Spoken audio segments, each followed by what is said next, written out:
carios Sunda anu leres sareng merenang. Diajak sastra sareng seni Sunda sareng kat.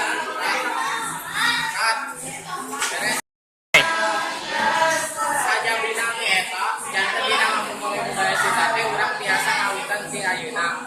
Kegiatan ngamumule budaya Sunda teh biasa dilaksanakeun di mana wae sareng iraha wae. Biasa di sekolah, di lingkungan masing-masing.